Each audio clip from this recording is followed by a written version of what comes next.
it's also my turn to say good morning and also welcome you online this time. Yeah, hopefully next time we'll be on site. We all hope for that. And in this introduction, first of all, I'm talking on behalf of the organizing committee, Beatrice Ruta, Guillaume Morat, and Olivier Maton. They put together this program, trying to balance between the different ESRF activities. And in this introduction, I will try to give you an overview of the high pressure activities at the ESRF in the context of the extremely brilliant source that is now running for 1 year. So we already have some feedback. Okay, so this presentation, I would just briefly give you the basic principle of the extremely brilliant source for those that are not familiar with this new very powerful X-ray source. And then I will do sort of a catalog of the beamline features, an overview about what is offered nowadays at the ESRF. Of course, this is not exhaustive. There is I cannot cover everything, but I try to touch the principal activities at the ESRF. So first, a word about the EBS itself. So if you compare the former ESRF to the EBS, as you can see, the structure of the lattice is very different. We go from a 2-magnet lattice, let's say, to 7 permanent magnet.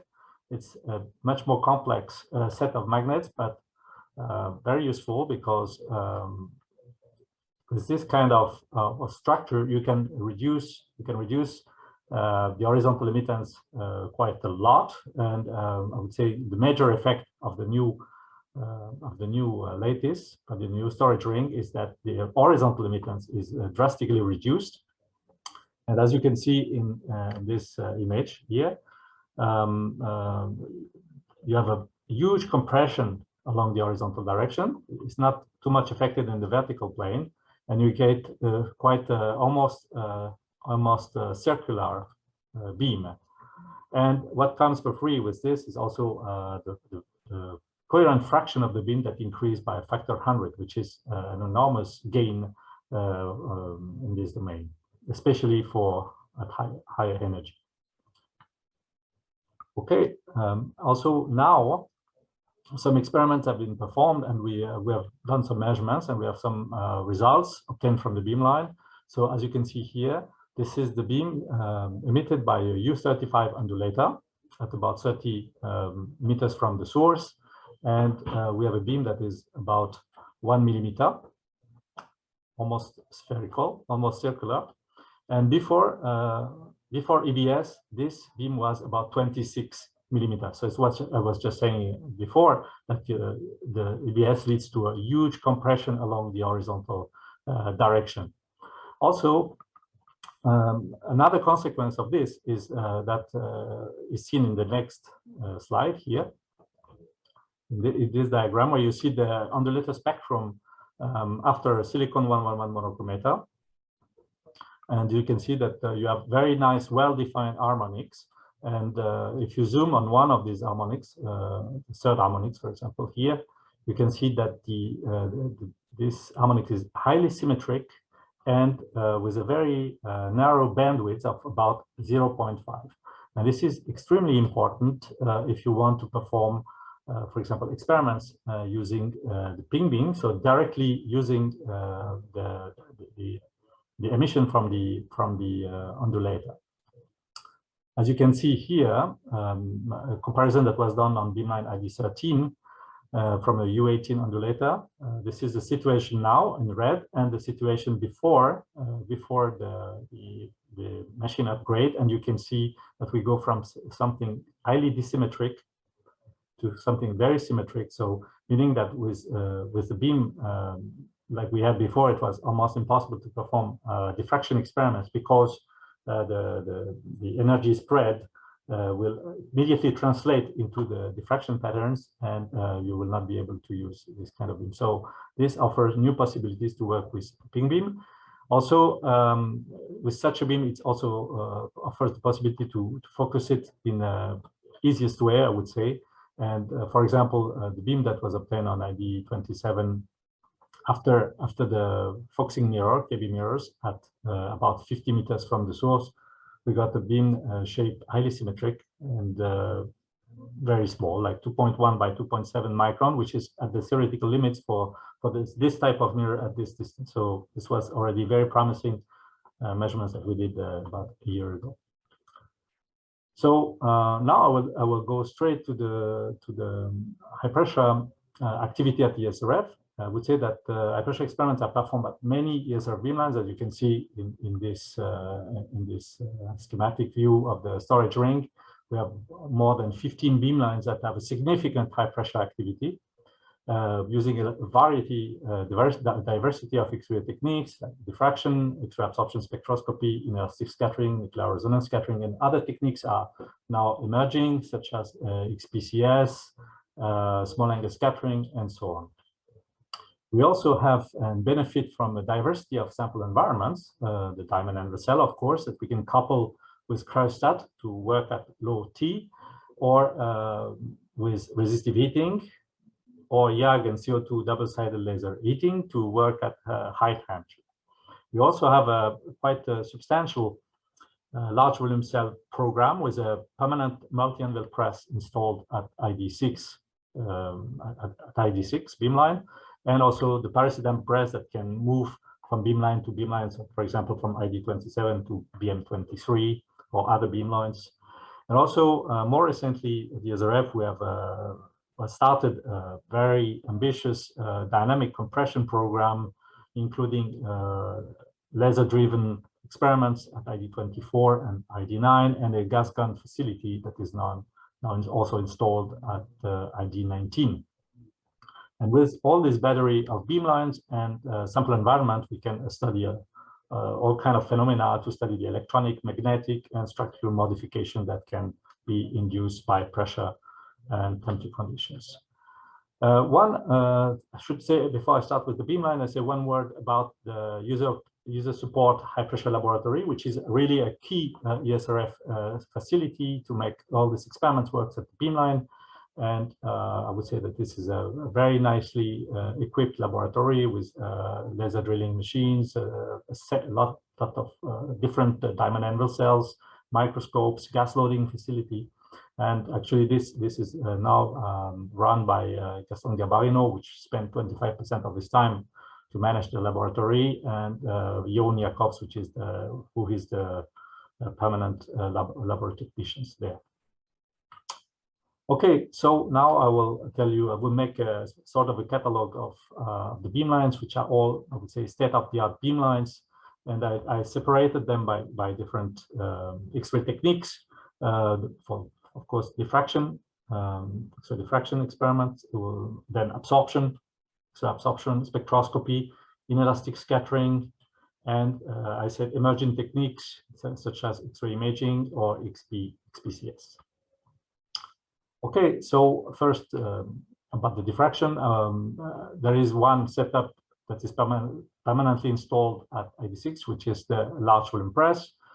This system is quite impressive. It's a 2,000 tons multi-anvil apparatus that can generate pressures in excess of 30 GPa and 2,300 Kelvin on large sample volume up to 50 cubic millimeter. So this is quite big for high pressure experiments. The main techniques that are available there are monochromatic powder diffraction, X-ray imaging. There is also a deformation setup to do strain stress measurements.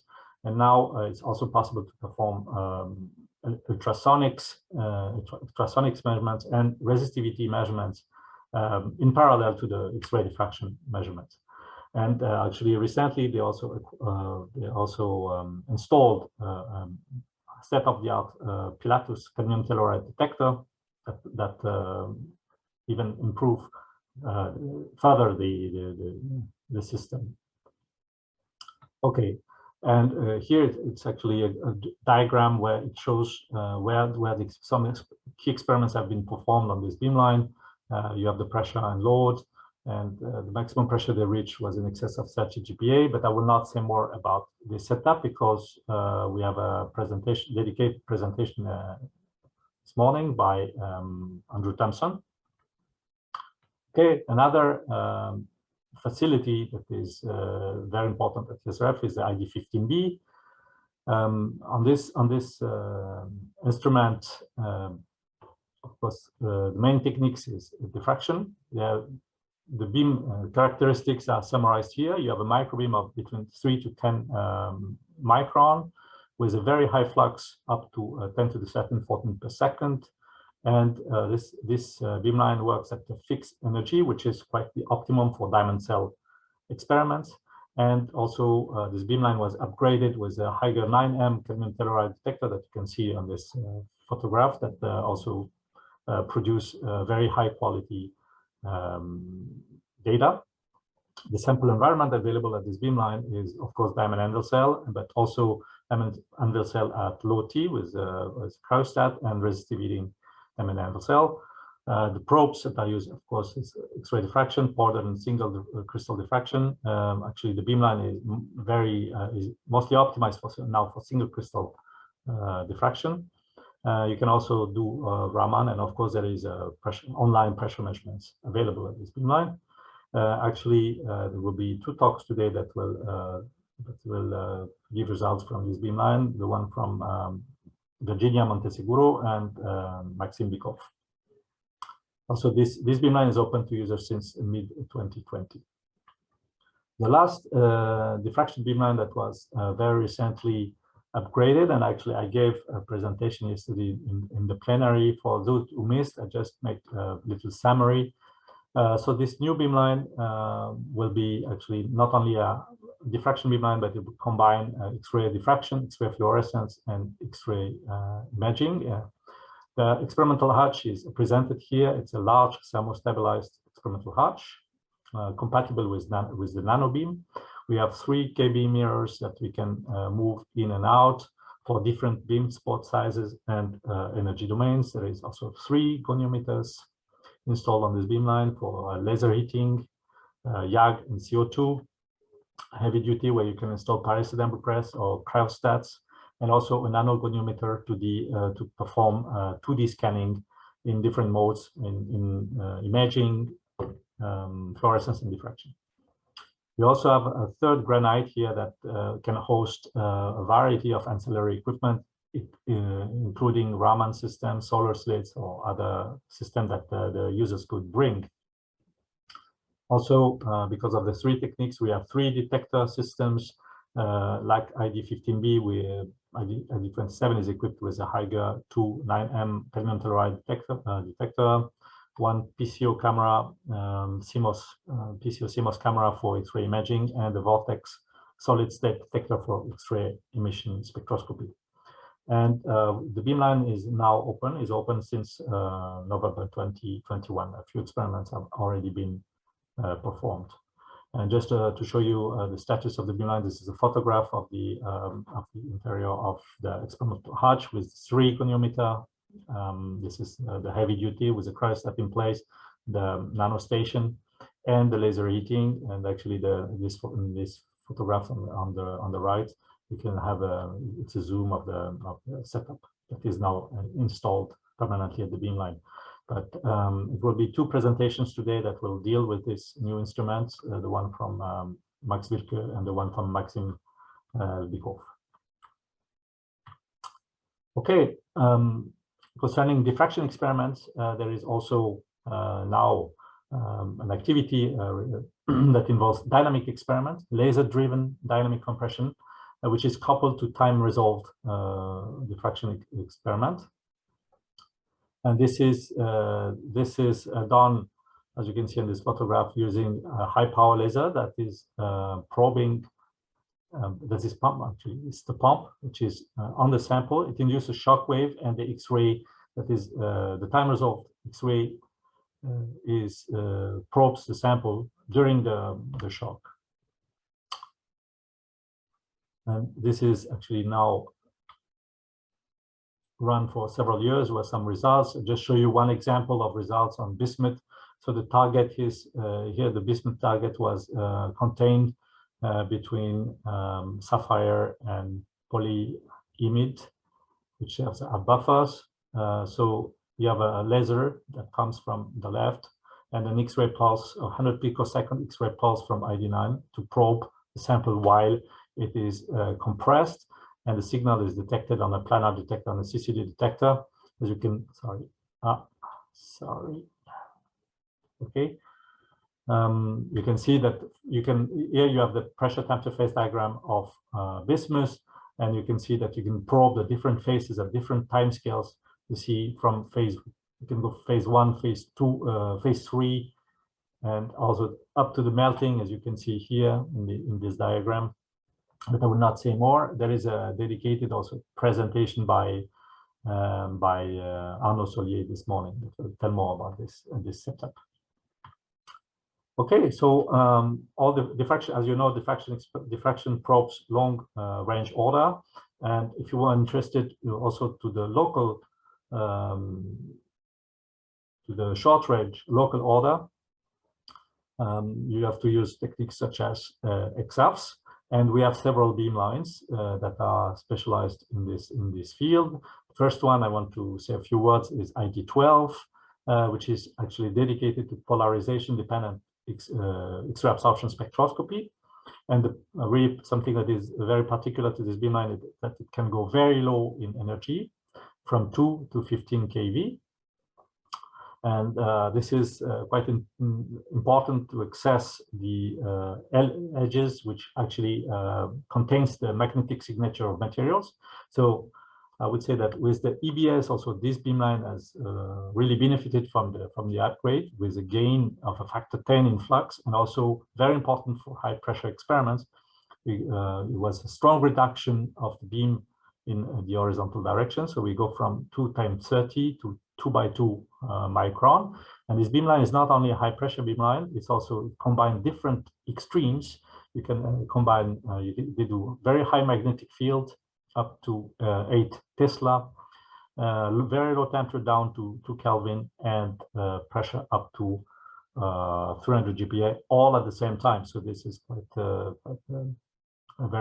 a nice device where you can do X-ray absorption spectroscopy and X-ray magnetic circular dichroism to study as I said, the electronic and magnetic properties of the material under multiple high extreme conditions. And actually, at this beamline, they developed to access the very low energies, you need to employ perforated diamonds. So they developed this at this beamline, and this development enabled accessing low energy edges down to 2.5 kV. So I'll not say more because we have also a presentation today by Fabrice Willem, who's one beamline scientist at this instrument.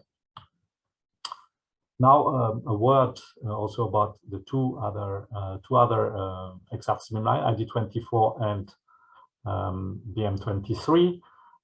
This beamline has a very significant high pressure activity. Up to 40% of beam time is actually dedicated to this kind of work, which is actually a multidisciplinary. You have applications for planetary interiors, for system at very high dilution, go to very high dilution levels, and to study electronic and magnetic structures as well. So it's a really multidisciplinary instruments.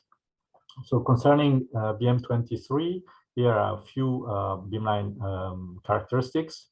So regarding the beam properties, now they have a very small beam, which is very good also for high pressure experiment, 2 by 2 micron for width of maximum. Energy domain, which is quite complementary to ID12. If you remember, ID12 goes from 2 to 15. Here you go from 5 to 75 kV with a very quite high flux, up to 10 to the 11 photon per second. They have multiple detectors, ion chambers, single and multi-element solid-state detector, and also they perform X-ray diffraction. So the Pilatus, they recently installed the Pilatus 1M detector, as you can see here, and a crystal analyzer system that enable very high resolution exams to be performed. We also have a diversity of sample environment, such as the cryoDAC, resistive heating, and also megabar DAC and pyrocylinder cells. And as X-ray probes, as I said, they can do quick XAS, so they can do XAFs in 1 minute. X-ray fluorescence, X-ray emission spectroscopy, and diffraction. So the other instrument is ID24. Actually, this one is already open to users since mid-2020. ID24 will reopen to the user mode at the end of 2022. They have quite a substantial refurbishment there. They install high precision double crystal monochromator. With this, will work in this energy domain from 5 to 40 kV, and they will have a kV system that will produce beams of the order of 0.6 times 0.6 microns with a very high flux of about 10 to the 14 photon per second. And also here you have same type of detectors. In addition to the DAC and pyrocylinder cell, they are currently developing a state-of-the-art laser heating system similar to the one installed on ID27 to perform very high pressure, very high temperature experiments. And also there it would be possible to do quick XAS, where you see in the previous one it was 1 minute for one spectrum. Here we will go 60 times faster. It will be 1 second for one XAFs, and also to be combined with the fluorescence, emission spectroscopy, and diffraction. Again, today we will have two, even three presentations that will present these two beamlines. We have Virginia, Monteseguro, Max Wilke, and Jelika Rosa. Okay, this was for the static part of the beamline. They also have a very large dynamic compression program. With the recent installation of the new high power laser facility, which can currently generate up to 50 joule of laser power. Actually, this laser in the future will ramp up to 200 joule, and this is to induce to perform laser-induced dynamic compression and probe by the single bunch mode of ESRF. And the applications are to investigate matter under extreme conditions of pressure and temperature up to the warm dense matter regime, and also to material under high strain rate. And there is lots of applications in material science, planetary science, and so on. You can see a photograph of the setup. It's installed and the team. And they had the first friendly user experiment performed in December 2021. Again, here we will have two presentations today that will present these new facilities, one from Jean-Alexis Hernandez and Arnaud Solier. Okay, this was for the XAFs. Now we go for the inelastic X-ray scattering, and we have three instruments, ID18, ID20, and ID28.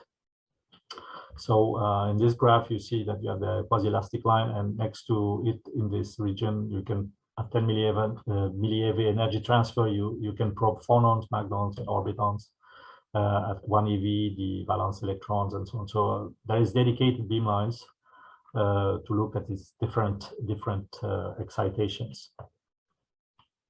So first, ID20, it's quite an impressive beamline with two spectrometers that are working in the energy range from 4 to 20 kV with very high energy resolution from 10 millieV to 1 eV, and also quite small beam size, which is compatible with high pressure experiments, down to 8 times 8 square microns. Just an example that I got from Marco Moretti a while ago, where they looked at using, actually there is, sorry. Mohamed, you have 2 minutes. Okay, 2 minutes, okay. Okay, so I have 5 beamlines in 2 minutes, okay. I'll try to do it. So, okay, here they look, for example, at iridium L3H using resonant inelastic scattering, and you can see some changes in the magnetic excitations. Now, again, here there is a presentation today, so we'll not say more, by Christian Stennemann. Then we have the possibility also to study phonons using the Beamline ID28. As you can see in this graph, inelastic X-ray scattering here is complementary to neutron scattering, where you can explore new Q range, and also we can work with very small sample volumes which cannot be probed by neutrons, typically 10 to the -4, 10 to the -5 cubic millimeter. Today we also have a presentation by Michaela. Then a word about the ID18 beamline. Beamline responsible is Sasha Shumakov.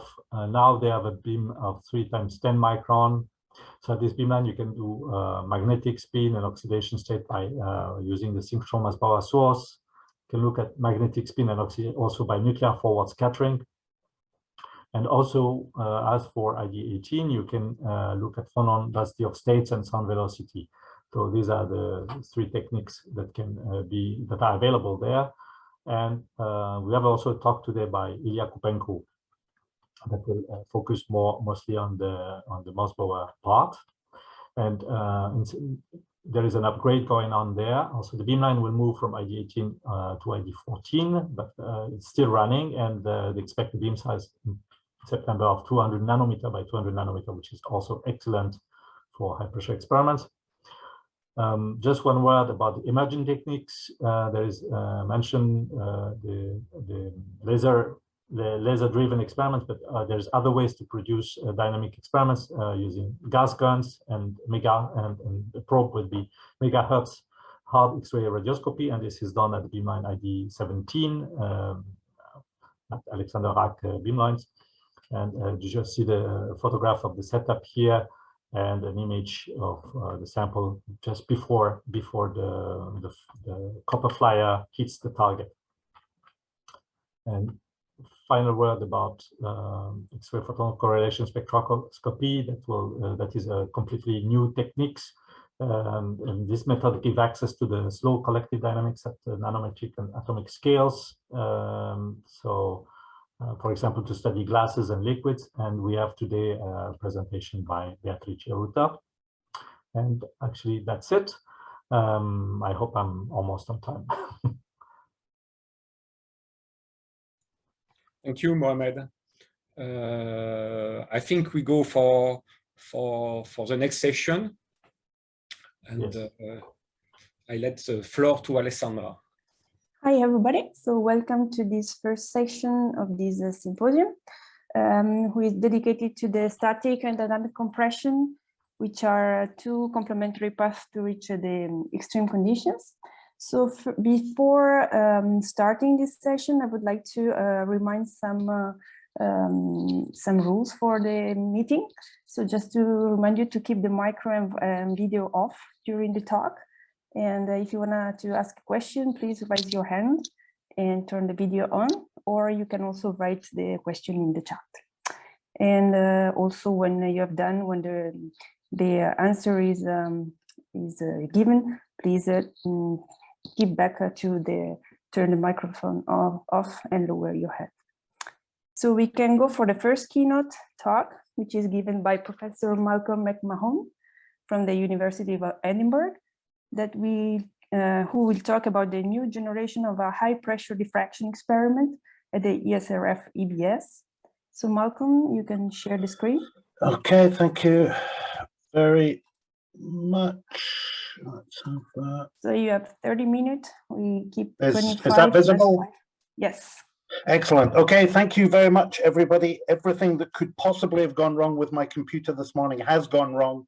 So let's hope I can get through the next 30 minutes without something else going wrong again.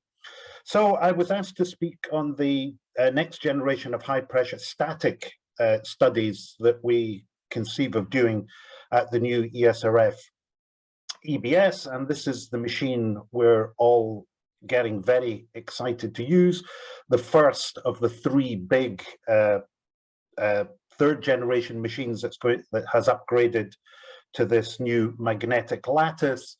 And what that does for this, I got this fantastic image from a recent paper from Mohammed and Gaston, is what this does to the shape of the X-ray distribution, 27 meters from the point source, and the greatly reduced emittance horizontally. We go from this oval beam with a kind of 10:1 aspect ratio to something which is much more circular and therefore ideal for focusing onto our samples in diamond anvil cells.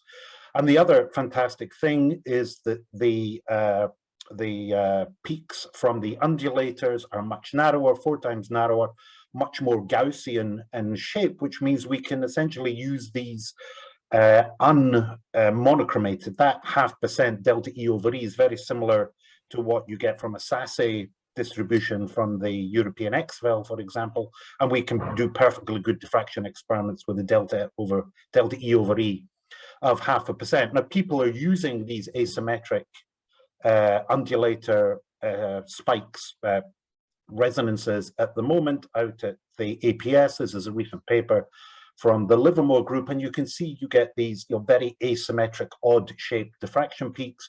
But as you see at the top there, once it's melted, it's not so much of a problem. But when we can just use an unmonochromated pink beam and get really nice, very intense diffraction peaks. So we've got an increase in brilliance on the EBS with 1,000 times more flux, so we can look at very dilute or low atomic number, low Z elements. We've got a greatly reduced horizontal emittance, which means we can focus the X-ray beam down to sub-micron sizes, which is perfect for multi-megabar and up to terapascal research. And we've got about 100 times higher coherence, which will get us better imaging. But I guess imaging is not something we as a community have used a great deal of yet, but perhaps in the future. So in preparation for the upgrade to the EBS, the ESRF was very, very good at hosting a number of workshops. And I think that was the key one. I remember being there. I remember a lot of snow, I think, at that one. And as a result of that, some of us were asked to help prepare the science case, the science drivers for a high pressure beamline or high pressure or upgrades to the high pressure beamlines on the EBS machine, which came out in December that year. And here it's a very interesting document to read. I chopped this out last week. So you can see the things that were highlighted: structural compressed, disordered matter, liquids and amorphous, pushing up into warm dense matter, new materials, life sciences and planetary interiors. And I saw at the same time, a very similar time, I can't remember why I was asked to do this, but I wrote a paper, a review paper, on what type of high pressure X-ray science one might do with the ultimate storage ring, and the ESRF is our best approximation to the ultimate storage ring at the moment. And I highlighted terapascal physics, liquids, laser heating up to a terapascal, 10,000 Kelvin, and warm dense matter. And in writing that, I assumed we would have 100 times the increase in brightness, clean focusing, in other words, no tails on the beam down to below a micron, and high energy radiation. And the ESRF-EBS gives us all of these things. So if I look where people might look, sorry, one final thing. The 2014, when we prepared this, was very well timed in that the Dubrovinskis had just pushed up the maximum accessible pressure range with a DAC above 640 GPa and then above a terapascal in 2015. Here's an image that Leonid sent me of some very, very nice data from platinum at 7.3 megabars collected at the APS. And if you remember how this was being done, they grew or made these little nanocrystalline spheres, cut them in half, put one on each anvil, and then the sample was on the tip of these secondary anvils, and you got up to above a terapascal. They later developed it into this, using a fib to cut these anvils and also using a fib to deposit both the gasket and the sample. Sakai came up with a very, very elegant method where you make everything in the fib, including these little glassy carbon rods to hold the two anvils apart until they're pushed together by the main anvils. And the most recent development in this field has come from Agnes and Paul, who are perhaps using ideas that were used in the neutron community to sculpt the anvils of the pressure cell to stop the gasket extruding. and they published this in 2018. It was followed soon afterwards by a Livermore paper, but I think they they definitely pointed to the fact that this had been developed at the ESRF several years previously by Paul and Agnes. And we're also doing this in Edinburgh. I think anyone with a fib can do this to their diamond anvils. Yogesh Vora at Alabama is doing something similar. And with these, you can access above 5 megabars, not routinely, but more easily than we've been able to do in the past. So, if we can push towards 10 megabars, what are we going to do? Well, people have thought about this. You can download this report from the Department of Energy in the US, where the NNSA looked at what you might do at terapascal and multi-terapascal pressures on the National Ignition Facility. So new forms of quantum matter, elements at atomic pressures, kilovolt chemistry, where the amount of compression energy we're putting in is enough to get the core electrons to participate in chemistry, dynamical processes, not really diamond anvil cell work, and then pushing up to the pressures and temperatures and exoplanets on Earth. And under number 3 here, we've already seen reports of core level crossing transitions in a material like osmium reported some years ago. And I see there's a session at the High Pressure Gordon Conference this summer, which I believe Graham Ackland, when my Edinburgh colleague tells me, is on core level chemistry and the effects that come about from that. And I don't think we're ever in the static community can hope to compete with NIF on compression, but what we can do at the ESRF up to a terapascal is get the best possible X-ray diffraction data up to those pressures. So what might we look at? Well, there's hydrogen, of course, and I still think it's true that there is very little or no detailed X-ray structural information on phases 2, 3, or 4. Most of our ideas of what those structures are come from interpreting Raman spectra. But if we really want to understand what hydrogen does at these multi-megabar pressures, we need to get X-ray diffraction data from them. Then there's the alkali metals, something I personally work in. I think the higher pressure structures of lithium were a triumph in using a combination of X-ray data to get unit cell and space groups, and then give that to the DFT people and say, if this is the unit cell and this is the space group, then where would the atoms be, which we couldn't solve. And if you look up at rubidium, which we published recently up above 250 GPa, then the nearest neighbor distance in the structures at those pressures is considerably smaller than the ionic radius. So we really are pushing the ions next to each other, overlapping them. And if you look at the calculations on liquid lithium at pressures way beyond anything we've been able to do so far, then the results you get from using 2 different approximations to exchange and correlation give you very different results at 370 GPa in what the liquid structure factor would look like, something to aim at determining. So it would be good in these very simple metals to push them above a terapascal, where we're compressing the volume down by a factor of 10. And just a very simple model of lithium shows you that while the ionic cores occupy 14% of the crystal volume at ambient pressure up at 500 GPa, that's up to 90% of the crystal volume is the cores themselves. So one of the big things in our field over the last 5 to 10 years has been hydrogen-containing superconductors, materials like lanthanum hydride, lanthanum deuteride. And here we have the classic example of very heavy atoms, the lanthanides, with very light atoms, deuterium. And while great progress has been made on determining where the lanthanum or the heavy lanthanide atoms are in these structures, where the deuteriums and the hydrogens are is still undetermined experimentally, and our understanding of that comes from DFT calculations. And then in the reported room temperature superconductor, the CSH system, I think it's great that this thing seems to form beautiful single crystals well above 100 GPa, but there are still disagreements even as to the symmetry of the phase up here, whether it's tetragonal or orthorhombic, let alone the space group and the atomic positions of the atoms in those structures. So the key question is, where are the hydrogen atoms in these structures.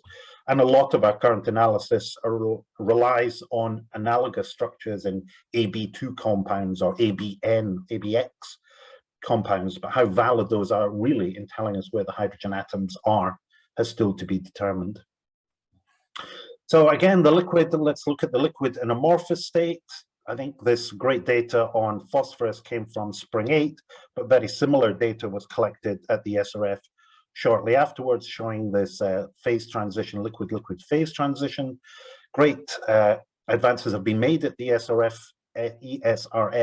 in using this multi-channel collimator to greatly reduce the Compton scattering that comes from the diamond anvils themselves, and therefore really boost the signal from the liquid itself.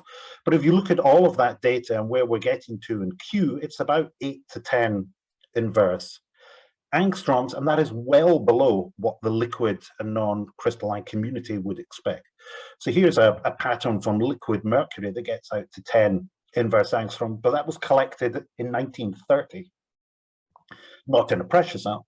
But this is what the liquid and structure community expects to get out to: 25 inverse angstroms with X-rays and up to 40 or even 50 inverse angstroms with neutrons.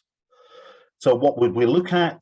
Well, I remember John Eggert pointing out to this at an Erice summer school in the past, that we're seeing these free electron to electride transitions in dense solids. There should be something similar in the liquids. And this recent paper has predicted where that would be in liquid potassium. There's this reported high density, low density liquid transition in cerium.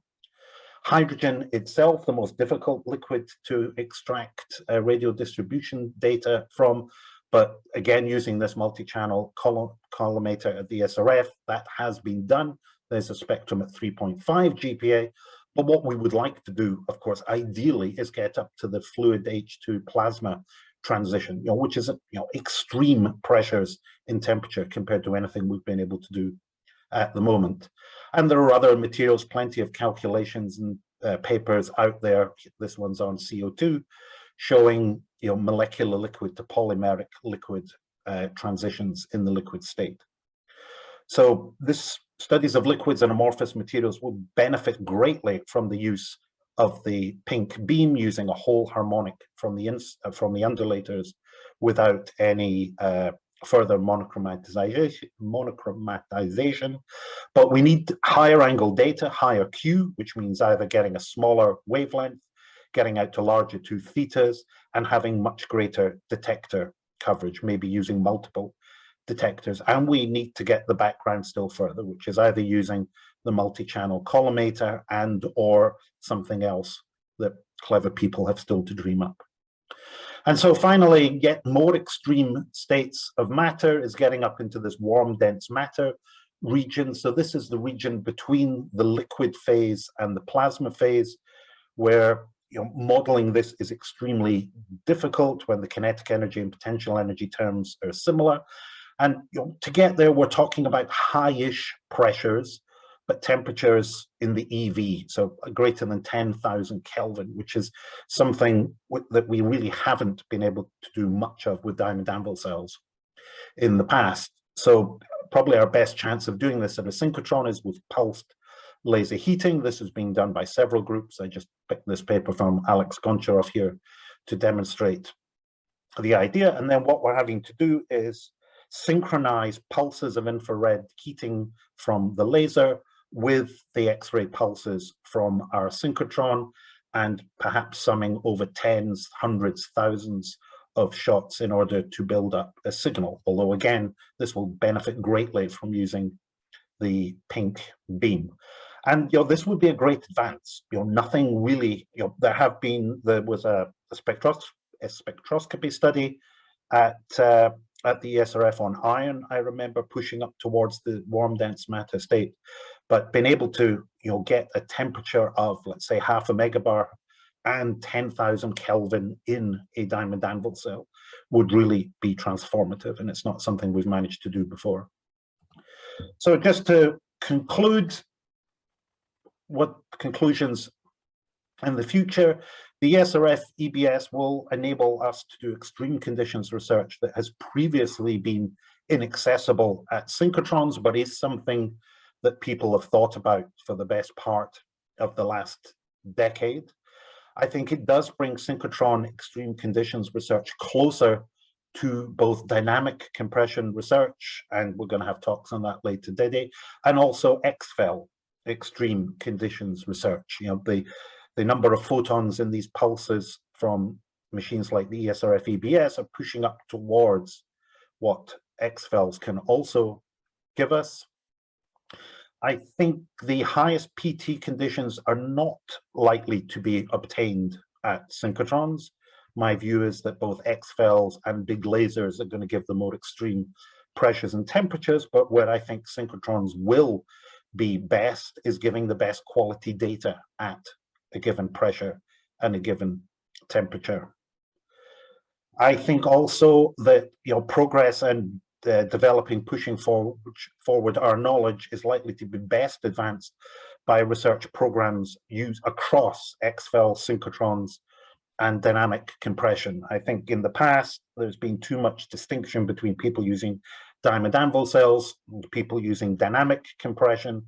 And I think it's time for people to consider using both techniques at different facilities in order to push forward their scientific programs.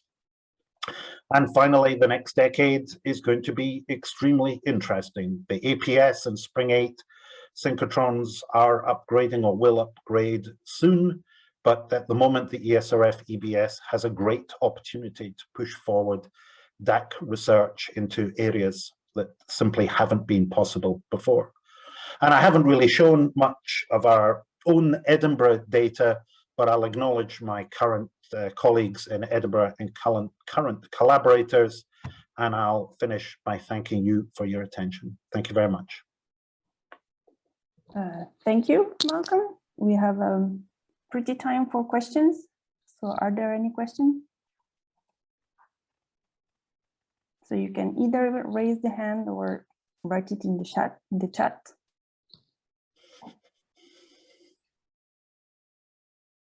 So Malcolm, I have a question. What are the pressure for the shaped diamond handles, which are super interesting? What are the temperature that you think they can get? That's a very interesting question. I don't know for sure. I have heard that people have tried to do laser heating on them, but I haven't seen any results yet, which suggests that it might be a lot more difficult than than it might first appear. So perhaps someone tuning in has some evidence of that. We haven't tried to do laser heating on them yet, and our plans to do resistive heating using them have all been snarled up by COVID for the last 2 years and been unable to get the pieces built that we need to do that. So I don't know, but it would be if there's anyone in the audience today who has any knowledge of that, that would be extremely interesting to know. Because in that case, since I suppose that the volume is so small that you can also have a very uniform heating.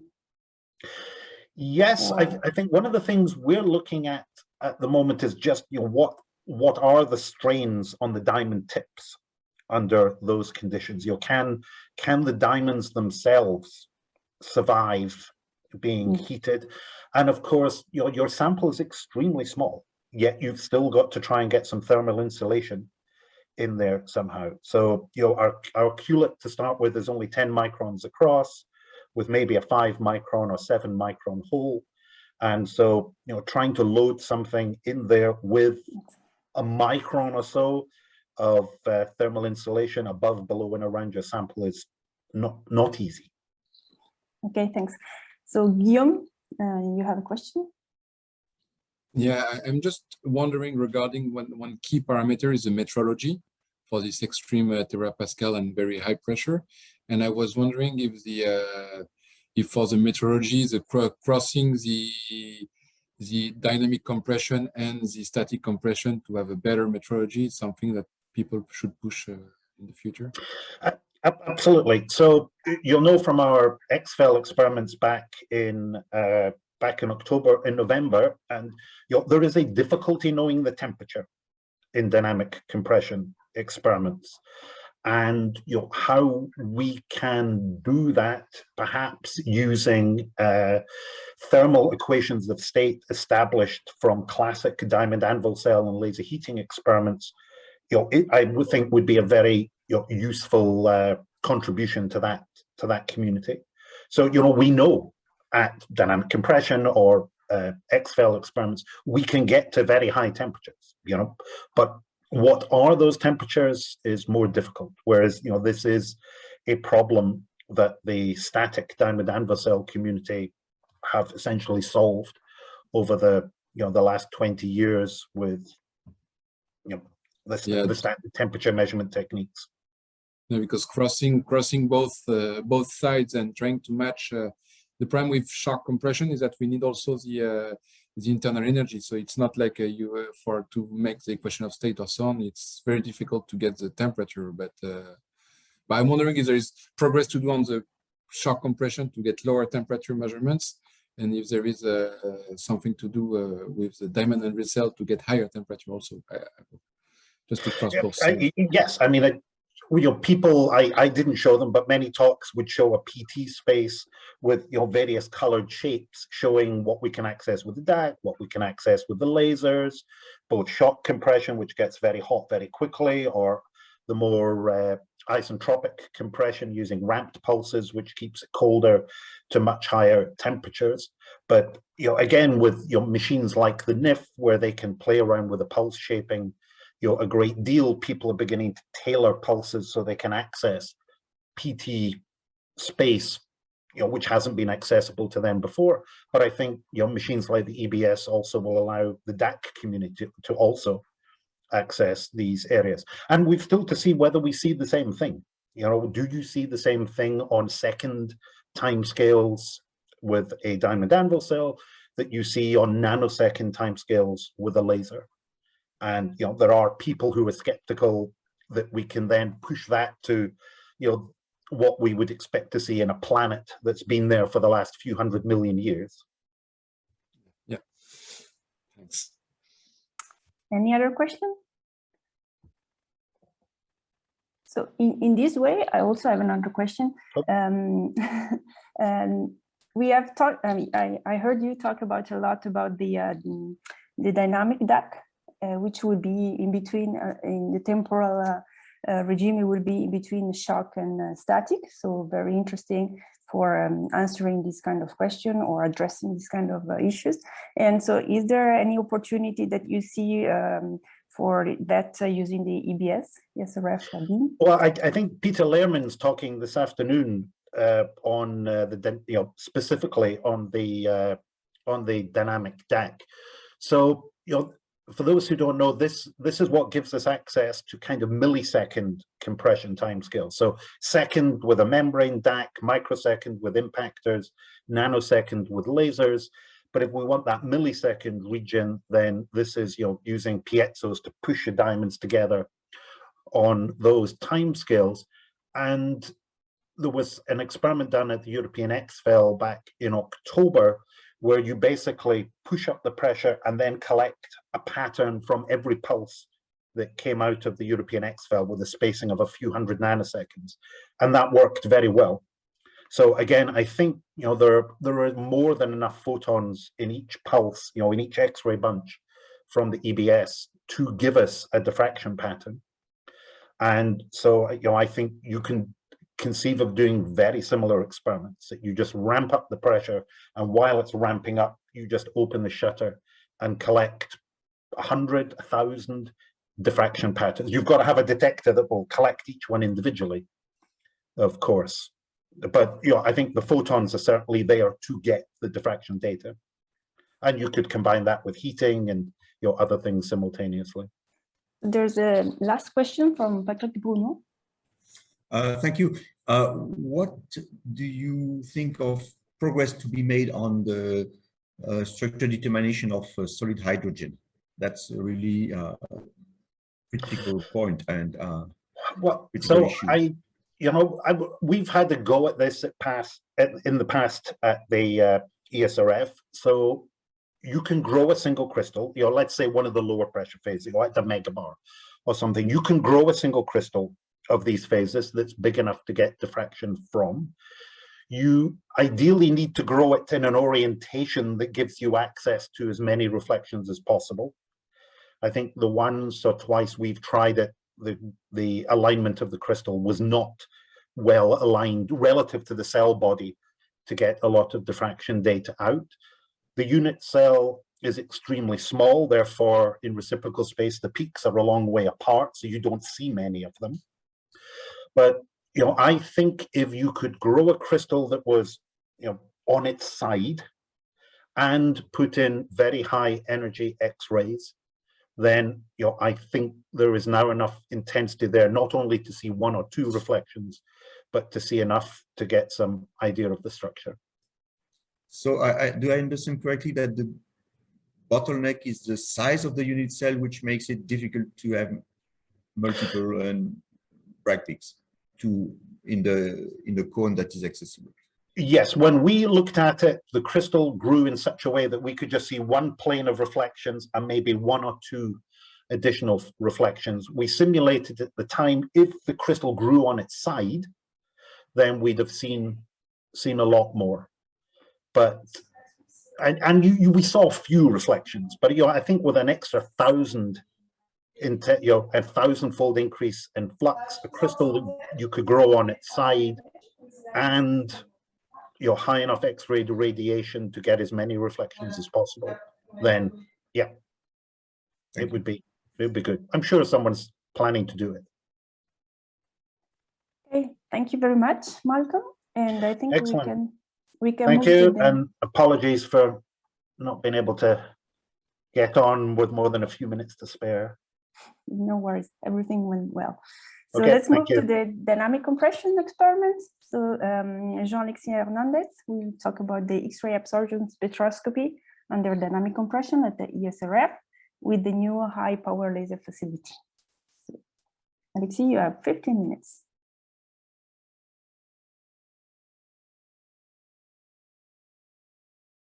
And you should unmute yourself.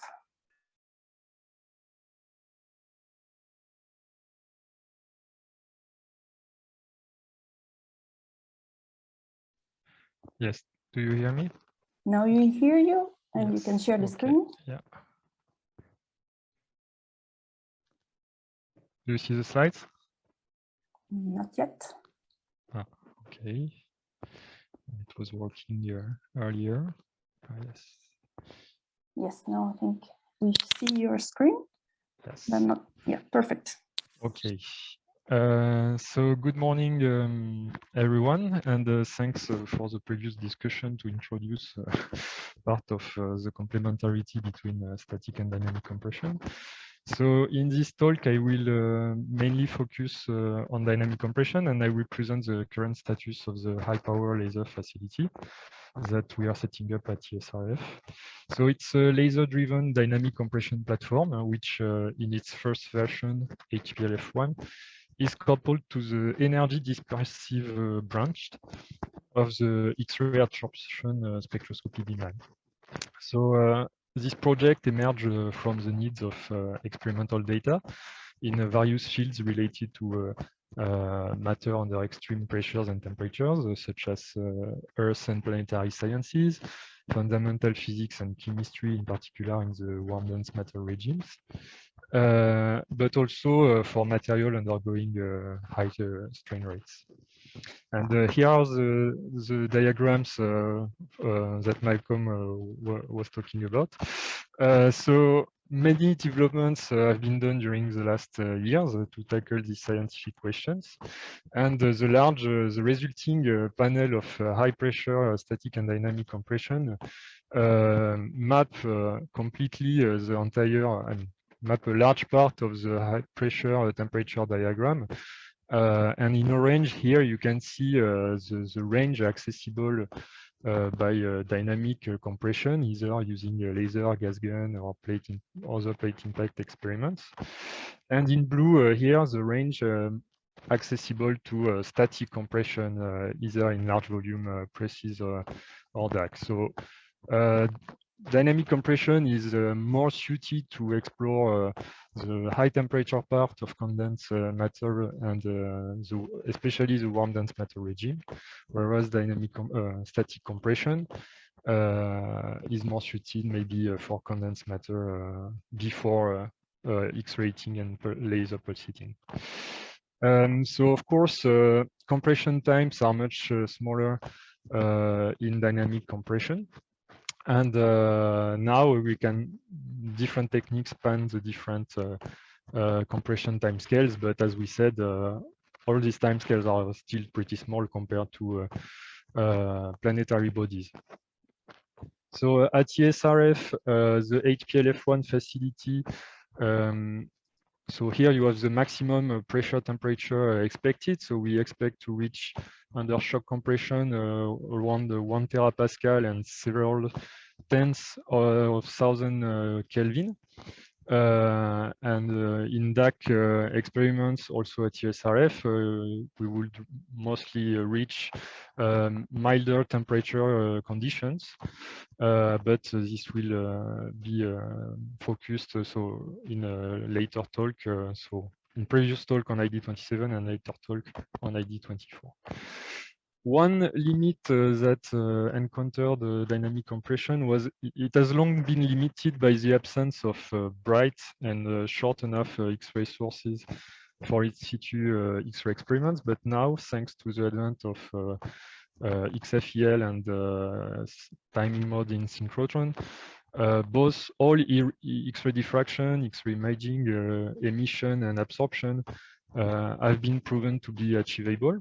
And all these techniques provide a complementary in situ information about the sample state, with, for example, X-ray diffraction probing the long-range ordering, and X-ray absorption providing information on the charge state, local order of specific element, because this is element selective techniques. So now, so the laser facilities, so nanosecond laser facilities are becoming more and more common, but they are still quite rare, especially when they are coupled to X-ray facilities. So you have few of them on the 3 XFEL, major XFELs, and only 2 on synchrotrons at APS and here at ESRF. So of course, on large X-ray facilities, the drive lasers that are available are more compact in the 100 kilojoule range and use a smaller size focal spot compared to the large laser facilities like the National Ignition Facility and LMG. So the HPLF facility consists of 3 beams interacting with each other. So the drive laser here, the X-ray pulse, and also a probe laser that is used for the shock diagnostics. So the drive laser produces the compression by focusing a nanosecond high power laser pulse on the surface of a target package here, typically composed of several layers. And so the surface of the first layer here, the ablator, is burnt by the laser, which generates very hot ablation plasma, expanding violently towards the laser. And by reaction to this expansion, a compression wave forms and propagates into the rest of the target package and into the sample. So depending on the shape, temporal shape of the laser pulse, the compression wave brings the sample into different compressed states. And for example, a long quasi-square pulse with a given intensity will produce a shock state that lies onto a single point. That produce a given pressure temperature that lies on a Hugonot curve, which is typical of a given material. For example, a ramp-like pulse, like the blue one here, will produce a milder lower temperature conditions that are closer to an isentropic compression, and it is more adapted to the study of condensed matter. So the characteristic of the nominal characteristic for HPLF1 are the following. So the wavelengths, operating wavelengths, is in the infrared at 1053 nanometer. It will deliver between up to 100 joule on target in 4 to 15 nanosecond pulse. So the temporal shape is tunable, but we will focus on delivering square pulses in the near future. After that, the ramps and possibly other pulse shapes will be provided on request. So 3 different faceplates are also provided to have 500, 250, and 100 micron diameter spots on target. And smoothing by spectral dispersion allow to have uniform intensity throughout the focal spot in order to have spatially homogeneous hydrodynamic conditions. And so with these parameters, as I said before, we expect to reach more than half a terapascal and up to a terapascal in the warm dense matter regime under shock compression. And the repeatability rate is theoretically the laser can shoot do one shot every 4 minutes, but in practice, with the target alignment, and all the human human capabilities, it's more like one shot every 20 minutes. So coupled to the shock compression, we measure the X-ray absorption by synchronizing a single X-ray pulse with the laser shock. And so the duration of the X-ray pulse is 100 picoseconds. That is to say 10 times, more than 10 times shorter than the shock compression. And the resulting Xenos and EXAF spectra provide in situ information about the charge state and the local order around the specific atom. So the pink X-ray pulse is both spectrally dispersed and focused by the polychromator down to 5 to 50 micron in both horizontal and vertical direction on targets, and the horizontal focusing is energy dependent. So then, once the beam diverges again, it is collected by a fast X-ray detector that we call the XH detector, and that is a germanium strip and has an integration time of about 100 nanoseconds, which allows to isolate single bunch in different timing modes of ESRF. And the working energies are between 5 and 28 keV. So the future setup that we hope to be the long-term setup for shock diagnostics will have 2 visors and 2 SOPs. So these diagnostics are used to measure the hydrodynamics of the compression and the temperature by measuring the thermal emission of the target with the SOP.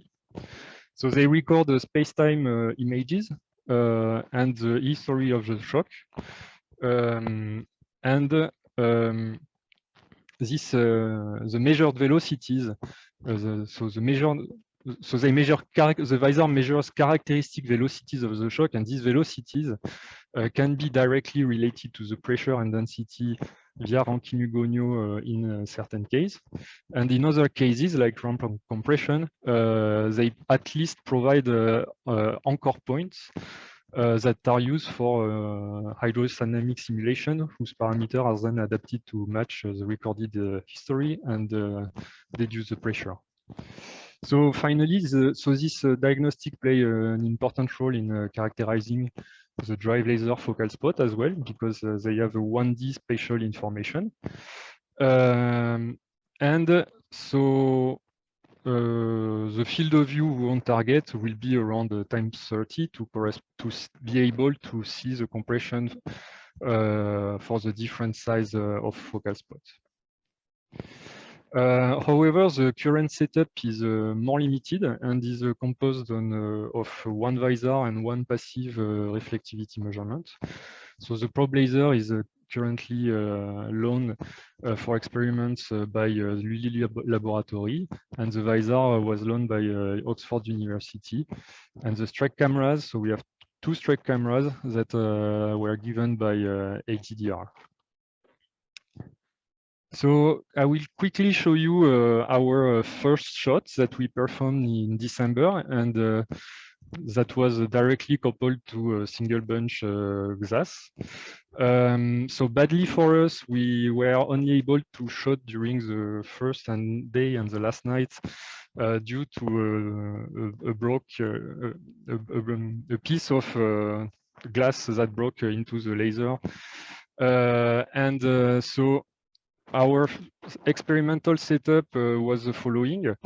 So with the X-rays coming this way, the drive laser arriving at 5 with an angle of 15 degrees on target, and the shock diagnostics. You can see here inside the experimental hutch the drive transport laser and the fast X-ray detector. And here you have a top view of the target chamber with the X-rays going here, the focal length for the drive laser, and then the target holder here. So here is a shot, an example shot that serves as a proof of principle. So the target was composed, the sample was iron, so 3.5 micron iron, and was sandwiched between an ablator layer and a diamond window to maintain a bit the compression. The laser energy was between 25 and 50 joules. And as you can see, the pulse was not squared. It was much closer to a ramp. And this is because we still have to commission the drive laser. But the focal spot, so we use the 250 micron diameter focal spot, was pretty smooth. So here you can see the ambient Xynus spectrum of BCC iron, and the one that we collected at 10 nanoseconds after the beginning of compression, and that shows the signature of HCP iron.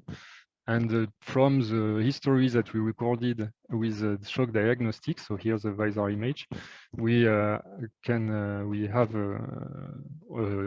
deduced that the compression was around 50 GPa, and this is also in agreement with the comparison of the XAS spectrum with static compression data.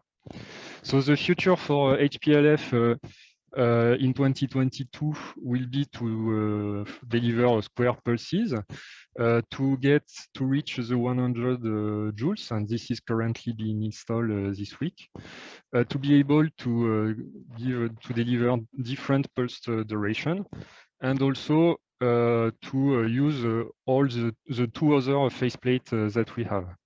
For the shock diagnostics, we need to find funding for a probe laser. And we are currently designing the permanent setup to meet, so with the 2 visors and 1 SOP to meet international standards for large laser facilities.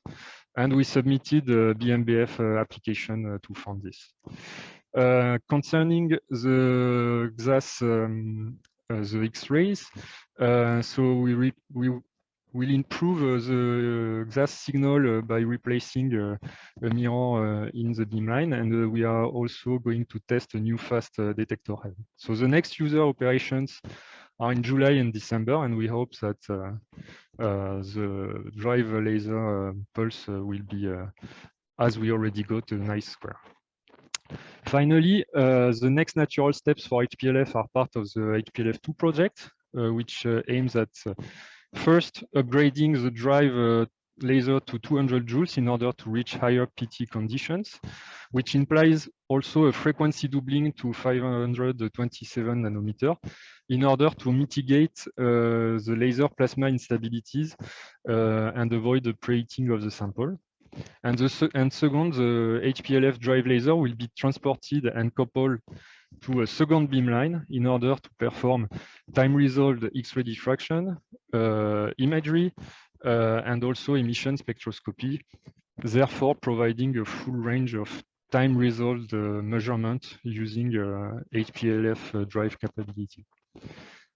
To finish, I would like, of course, to thank you, all our collaborators and all the persons that work and participate on the HPLF project. And this is a non-exhaustive list. And with that, thank you for your attention. Thank you. So maybe we can take a quick question if in the audience. I don't see any question in the chat, nor any hand raising.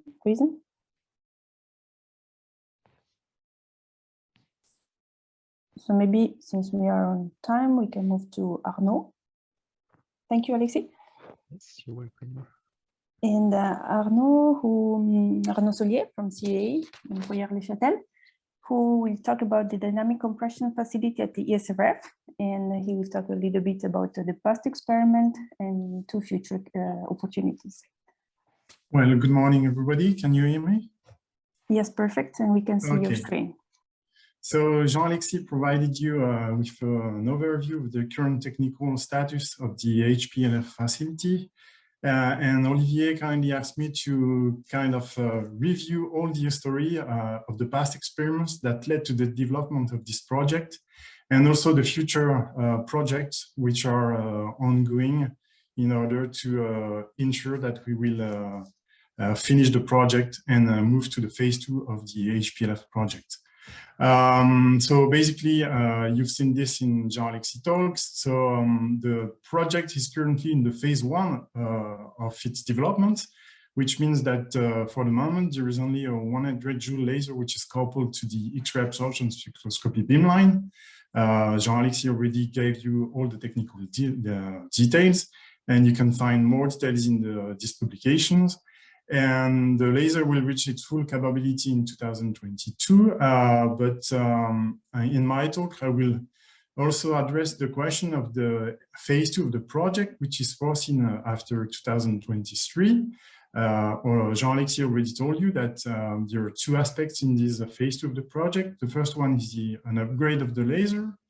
And the second one is the building of a new beamline dedicated to other X-ray techniques, such as diffraction, X-ray imaging, and X-ray emission spectroscopy. And I would like also to mention that in the conceptual design report number 6, it was also mentioned that the beamline might be equipped with a 2-stage gas gun and a chamber for explosives, which might allow to get other means to drive dynamic compressions into the different materials. So the goal of my talk is to give you a brief history of the past work that has led to the development of the HPLF1 project, and also to give you a kind of overview on the ongoing future works that will allow to pave the way for the completion of the phase 2 of the project. So I will start by a review of the past laser shock compression experiments that have been performed at ESRF.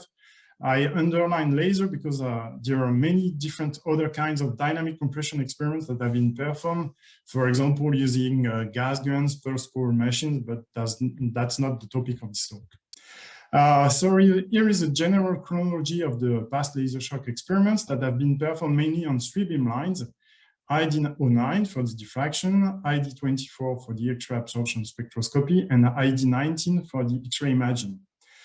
So everything started in 2013 with the first experiments that were performed on ID09 using a very low energy nanosecond laser, which is available on this beamline.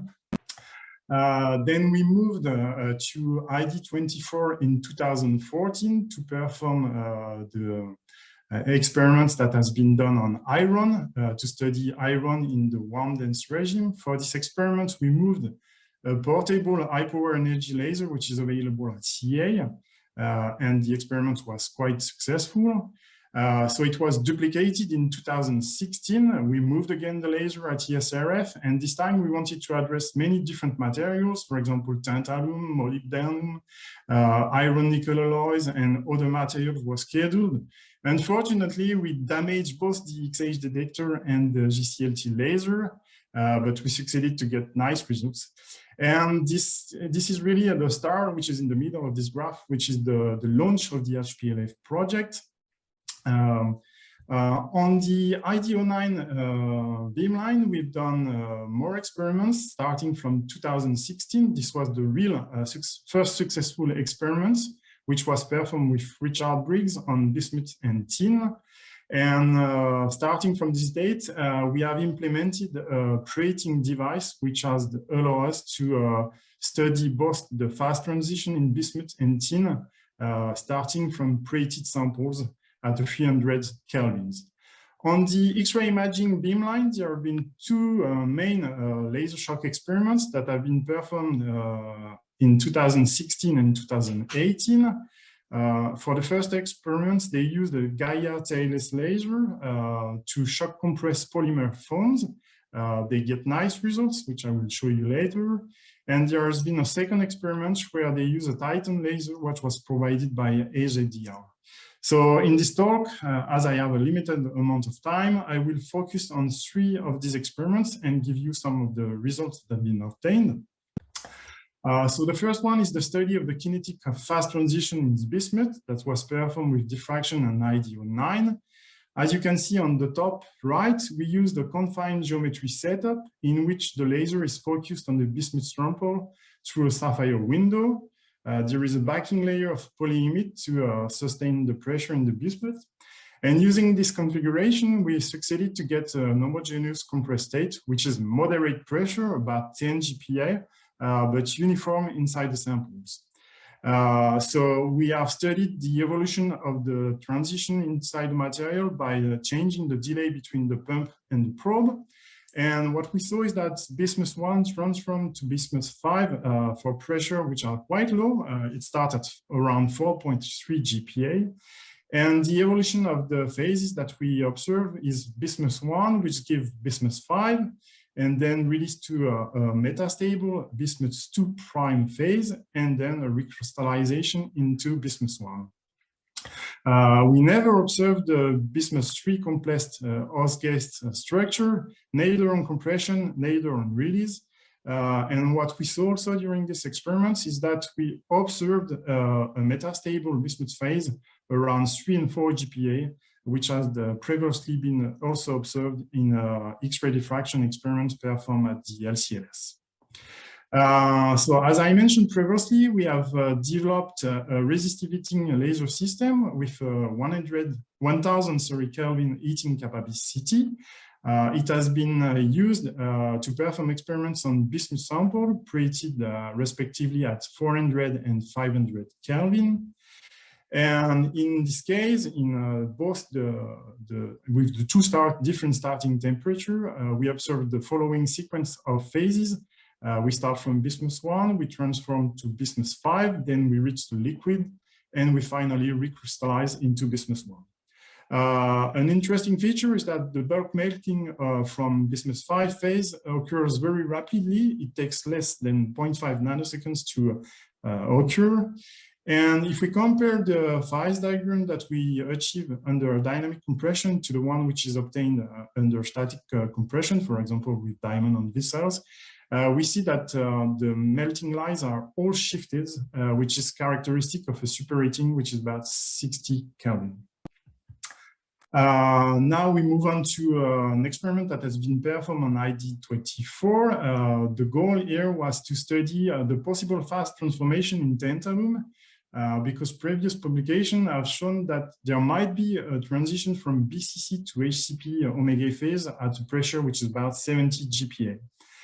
So we designed an experiment to cover a pressure range starting at 60 GPa and reaching a maximum pressure of about 1.5 megabar. To achieve these different loading conditions, we use different target packages, which consist of tantalum thin layer of about 3.5 micron, which is loaded between 2 diamond anvils, and we have a plastic ablator on the laser side. We performed X-ray absorption fine structure measurements at the tantalum L3 edge around 10 keV. And as you can see on the right figure, even with one single bunch, you get a spectrum which is really nice and can be used to study the electronic and structural fast transition into the material.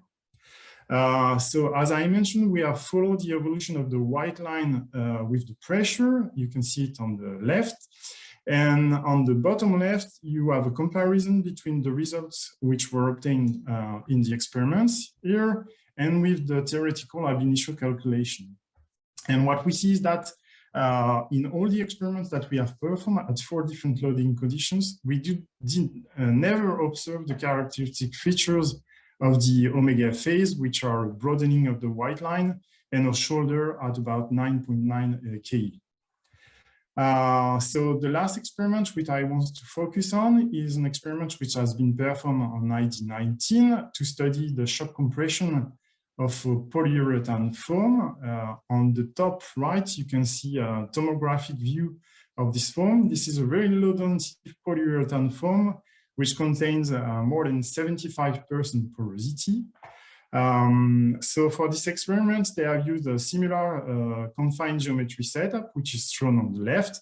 The laser was focused through a layer of confinement, which was either water or glass, onto a thin foil of aluminum, which drove the shock into the foam samples. And for the experiments, which was performed during the 16-bunch filling mode of the ESRF ring, they used a Shimadzu ultra-high-speed camera to record 128 frames at a frame rate of about 2 megaframes per second. And as you can see on the images at the bottom, they succeeded to follow all the compaction waves, unloading waves, which tailored the fracture and failure of the samples. And the data have been used to calibrate the porous compaction model, which is used in hydrodynamic simulations. So if I want to sum up the current capabilities of all these beamlines, so for ID09, the previous experiments have demonstrated that single bunch pump rod experiments can be performed both in the 4-bunch and 16-bunch filling modes of the ESRF. You can use both polycrystalline or quasi-single crystal samples. There is an ability to create the samples up to about 900 kelvins. And of course, we are currently limited due to the low power of the laser system, which is available on this beamline. And there is no dedicated vacuum chamber. So the maximum pressure that can be imparted to the sample is around 20 GPa. On ID24, we have already demonstrated single bunch pump rod experiments with the 3 major filling modes of the ESRF for the dynamic experiments, which are the 4-bunch, the 16-bunch, and the 7/8+1 filling modes. As Jean-Alexis previously told you, we can perform experiments with energy ranging from 5 to 28 kV, which allows to cover a lot of different materials. The X-ray ports can be reduced down to 5 by 5 square micrometers. HPLF, with its current status, already allows to reach megabar pressure. And what we want to point out is that the results of the previous experiment tend to show that KH are well suited to study structural transitions. That's what we used for the first experiments on iron. But for the materials for which only the LH is available, this kind of experiments will be better suited to study the electronic transition. It's more difficult to figure out if there's a structural transition from LH measurements. For the ID9, they have demonstrated megahertz multi-frame single-bunch X-ray imaging in both the 4-bunch and 16-bunch filling modes. For this purpose, they use fast scintillators. For the 4-bunch modes, they succeeded to record 128 frames at 1.4 megaframe per second, using only a single Shimadzu camera. And for the 16-bunch mode, if they succeed to combine 3 different cameras to reach a frame rate of 5.6 megaframe per second, and they recorded 384 frames. Similarly to what happens on ID09, the current laser, which is available on this beamline, has an energy which is less than 1 joule, and there is no dedicated vacuum chamber. So once again, the pressure that can be imparted to the sample is quite limited. So what we see from the previous experiments is that there is a need to bridge the gap between the current low energy laser, which are available on 99 and 19, to bridge the gap between this laser and the capabilities of HPLF. So this is the goal of the ongoing and future projects, which has been undertaken on these two beamlines, which I'm going to summarize in my next slides. So the first project that I'd like to mention is the long-term project, which has been issued on ID09. The goal of this project is to develop a laser-driven dynamic compression platform to perform picoseconds time resolved X-ray diffraction pump probe experiments. For this purpose, it is scheduled to install a medium power laser system on the beamline to replace the low energy existing laser. The laser will be coupled to point Doppler velocimetry diagnostics to get a thermodynamic pass into the samples. And we plan to first start with confined interaction experiments and to develop a custom vacuum chamber, which we hope will allow us to reach maximum pressure around 1 or 2 megabar with small focal spots around 100 microns. On the right, you can see a sketch of the experimental setup that will probably be used for these experiments. So the status of the LTP is the following. It has been accepted and bid time has been allocated for the period ranging from 2022 to 2024.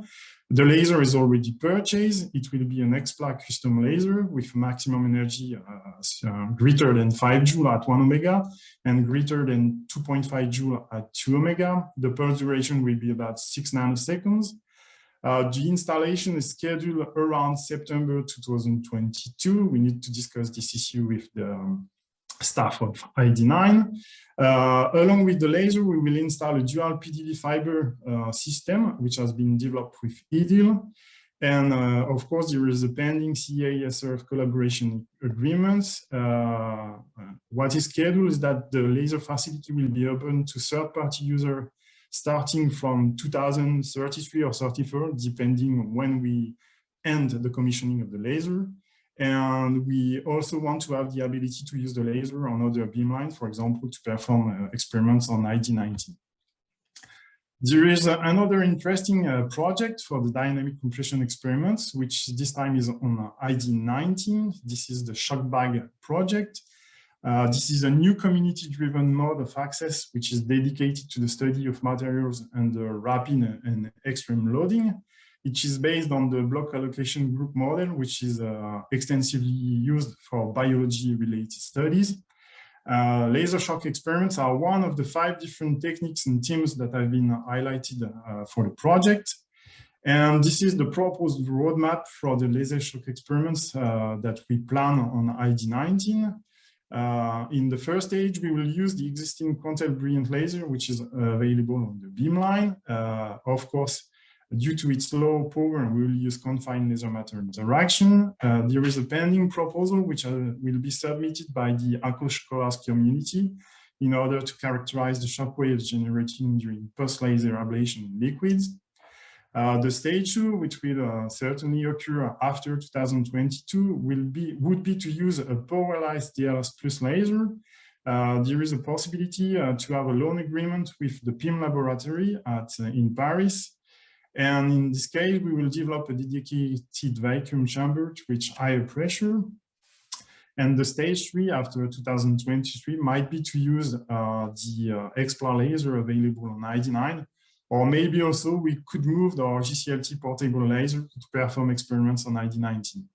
But one point to underline is that higher pressure means faster phenomena, which means that this will require higher imaging frame rates than the one which are currently available on the beamline. And for these experiments, we may have to try new schemes for gigahertz hard X-ray imaging. And ultimately, we would like to reach frame rates of about 350 megaframe per second, which is typically the frequency of the ring of ESRF. And of course, the next stage would be to use HPLF2 to perform X-ray imaging experiments. So I then come to my conclusion. So what I want to point out is that the high pressure community is looking forward to the success of the HPLF project. This means both the first phase of the project and the second phase of the project. And this second stage is mandatory for many reasons. The first one is that the laser upgrade is required if we want to reach extreme condition of pressure and temperature, and also to provide uniform loading at intermediate pressure. If we use larger focal spots, we can induce smoother compressions.